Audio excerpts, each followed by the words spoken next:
Monday night next week. And then coach their Sam Darnold, right? Run out of every place he's been, and now he's 5-0. How have the Vikings put this start together? Well, obviously they have an outstanding defense. We know that. And for Sam Darnold to play the way he's played thus far, no one anticipated this. Maybe Sam Darnold did and his coach and the team around him. But they're a 5-0 Viking team. Minnesota Vikings are 5-0 with Sam Darnold playing quarterback. And no knock on Sam Darnold. He's gotten a second chance, similar to Baker Mayfield, right? Jared Goff. We've seen this. It's kind of fun to watch guys get a second chance and take advantage of it. A fourth chance in his case. Yeah. And you're right, that defense has been great. 20 sacks, 10 interceptions in 5 games. They've been underdogs in every game, and ththey've won every game. They're 5-0. That's crazy that they're underdogs and all that. Everyone still keeps doubting the Vikings, even when they're winning, right? Like, even when they're winning, there's still so much of this doubt surrounding the Minnesota Vikings. Virtually every clip that I do and react and watch with regards to the Minnesota Vikings, you can see that there's still this fundamental lack of belief in what they're doing, in Sam Darnold, right? In the Vikings as a whole. And when he also says, like, no one saw this coming, that's not true. I did. I'm not going to go through all my receipts, but go look at the videos that I said, where I said Minnesota Vikings can be true contenders with Sam Darnold. Dan Orlovsky has praised, Sam Darnold and says, look what, I bet you Sam Darnold's going to be able to do great things with the Vikings. Mark Sanchez, who was on The Herd, said this team is built to win. Now Sam Darnold can have great success, right? And so, yet people still kind of have the blinders on, and I get it. All right, I do get it, but it's going to be so easy to predict who's going to be good in the NFL. I mean, it already is at this point. Pick the teams that have great coaches and good to great quarterbacks. Obviously, better than that if you have an elite quarterback, of course. But if you just have a great coach, all you do is need at least a good quarterback, and your team is going to be viable. And if you have a great quarterback, let's go. And if you actually have a team around you and a roster around you and some weapons, forget about it. And that's what the Vikings have right now. And again, they were able to springboard this because they also just have this absolute ruthless defense. I mean, it's just ruthless. And the thing is, watching this game, so I confess that, I watch this game obviously like super early in the morning, as I'm sure a lot of Minnesota Vikings fans have. And I watched it in my bed, like on my side with my phone. I watched it on my phone because I was so tired, and I was like, oh, I got to take notes. I take all my notes. And I was like, okay, I like took out my notepad and my pen, and I'm like watching it half awake. And I joked in one of my previous videos where I took a couple of notes, and I was like, I don't remember what reference this is. I was like, I forget what was the interception look like? Was it lucky? Was it unlucky? Like, I forget, and I was like, I don't remember. And so I was kind of reflecting on that, right? Because again, and actually someone from London or who was there, they're like, oh, I'm a Vikings fan from England, and they were like, I was there. The game starts at 2:30. Like, they definitely could have pushed the game back, to make it better for fans in America, which makes sense because I don't know why, why would they not have just a later game so people in America can actually watch the game? Makes no sense, 0 sense. And so I was thinking about it, like what stood out from this game though then, right? What is something that I really truly remember? And there was a couple things that of course I remember that I talked about some of the approach to the pass game and all of that, and we've already unpacked that. But the thing that keeps standing out to me about this team, that when I reflect on, not only did this stand out when I'm half awake, but also now when I watch all these other games, right? Because I sit here, and actually majority of the games I actually watch right here. Like, my computer is right in front of me now. This is where I actually watch majority of my games, and then I have another computer that I watch a couple games on as well. And I have all my notes. And it's just the intentionality of the Vikings. There's a few other teams in the league that I think does this as well. But with the Vikings, it's just they are so ready. They are so prepared. You just see it. You see it on their faces. You see it in the conversations that they have on the sidelines when they're sitting on the bench. Like, you could just see it.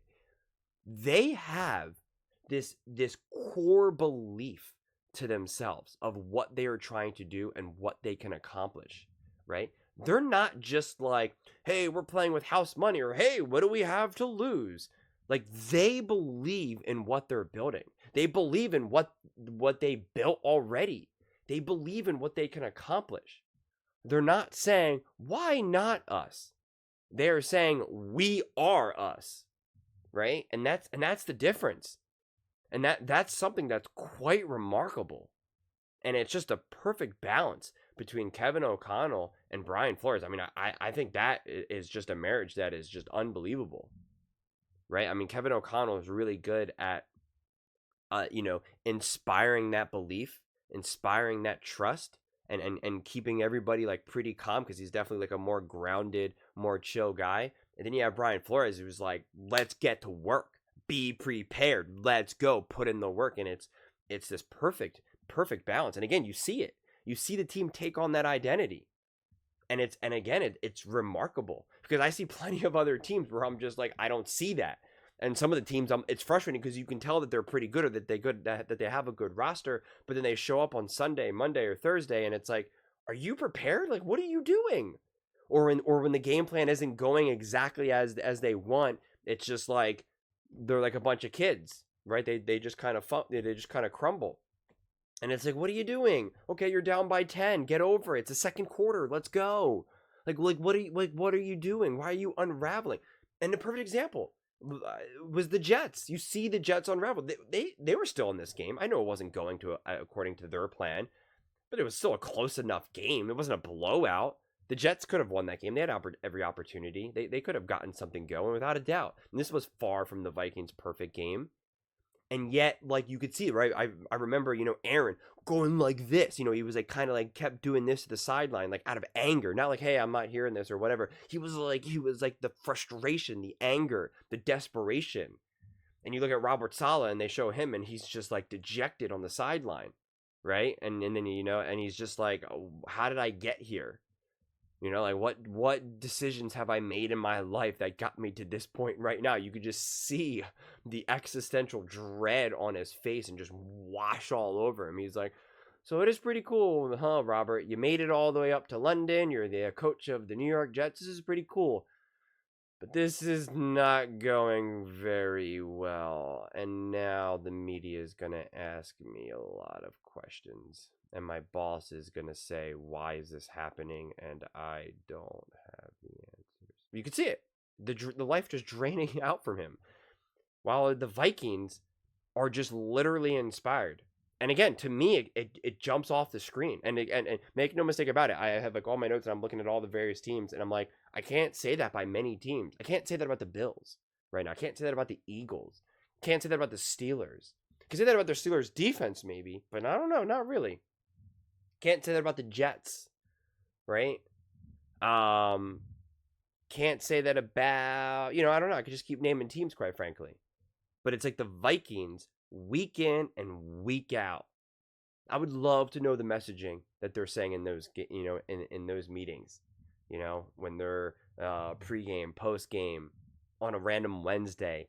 Because the messaging is just, I mean, it's inspiring to watch them play. Like I said, even in a clearly imperfect game, you can see it, you can feel it. It's all there, and that's just, again, that's at the end of the day.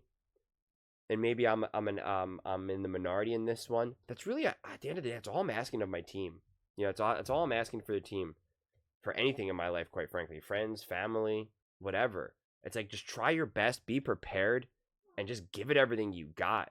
If you lose under those circumstances, I'm okay with it. Because I know you can't win every game. I know you can't win the Super Bowl every year. I know that. And it's not going to be perfect. You're not going to always throw for 5 touchdowns and 375 yards. I know that. You're going to have bad moments. You're going to have an awful interception. You're going to lose. You're going to lose 3 games in a row. Like, I get it. I know that's the way it works. I understand that. But I need to know that you care. I need to know that you're trying. And I need to know if you lose and the game is really bad, it's not because you just didn't care. It's not because you were ill prepared. It's not because you weren't focused. It just is what happened. And to me, that's what matters. That's what matters. Because there's sometimes you watch a game and you're just like, this team was not prepared. This team, they did not come ready to play. And then it makes you feel dumb. You're like, why am I watching this? I don't want to care more than the guys on the field. I like what? Like I have a bigger emotional response than the people out there on the field. Like I don't want that. And so that's what the Vikings give you. The Vikings give you this feeling of them caring, of doing it. They're giving it all. And fortunately, they've been winning every game. So obviously, it just feels better and better. And you feel the momentum and you feel the energy just continue to rise. But it is interesting to see every single clip talking about the Vikings is just waiting for it to pop. You know, it's always this. No one expected this. Blah, blah, blah. And it's like, all right, well, get over it. They weren't expecting it. It's week 5. They're 5-0. Let's go. Move on. Okay? Move on. The Vikings aren't this historically awful franchise. They're not this team that just goes, that wins 1 or 2 games year after year after year. Right? They're not the Carolina Panthers right now or the Cleveland Browns. They're the Minnesota Vikings. They have a ferocious fan base. They have a tremendous amount of pride. They have Kevin O'Connell, Brian Flores, Sam Darnold, Jefferson Addison, and many other guys that I can't even name all right now. So this has just been an awesome story to watch, an awesome team to watch.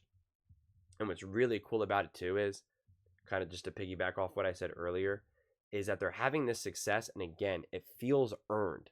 Sometimes a team can get hot, sometimes they can start winning games, and it doesn't feel earned, right? We saw a couple other teams kind of get off to a hot start this season, and it didn't feel earned. The Steelers come to mind. It was like, that wasn't earned. Yeah, the defense was pretty good, but they were playing kind of questionable teams. Their offense really couldn't move the ball, get much, and people were trying to build that up. And that's the thing. That's the thing that drives me crazy. Because nobody was saying, and I even called this out before in a previous video, nobody was saying, oh, with the Pittsburgh Steelers, would that bubble pop? Oh, when is Justin Fields going to turn back into a pumpkin? No one ever was saying that. But they kept saying it about Sam Darnold and the Minnesota Vikings. And now look which bubble popped first. Pittsburgh Steelers are on a 2-game losing streak. 2 really ugly, bad losses, especially offensively. And look who keeps winning. The Minnesota Vikings. But those are just my thoughts. I'd absolutely love to hear yours. What do you guys all think about those Minnesota Vikings and them being undefeated, the success they're having, why they're having it, and how long it can go? Let me know in the comments below. I read every single comment, so whether you agree with me or disagree with me, either way, let's get in some discussions, let's get in some fights, but ultimately, let's just have some fun. And please do consider subscribing. We are building an amazing community here, and I would absolutely love to see you part of it. I want to build something that we all genuinely feel connected to, something that we're really excited to be part of. I think we're on our way to doing it. And please don't forget to give this video a thumbs up, as it really does help with the visibility and the algorithm. Thank you so much, and see you next time.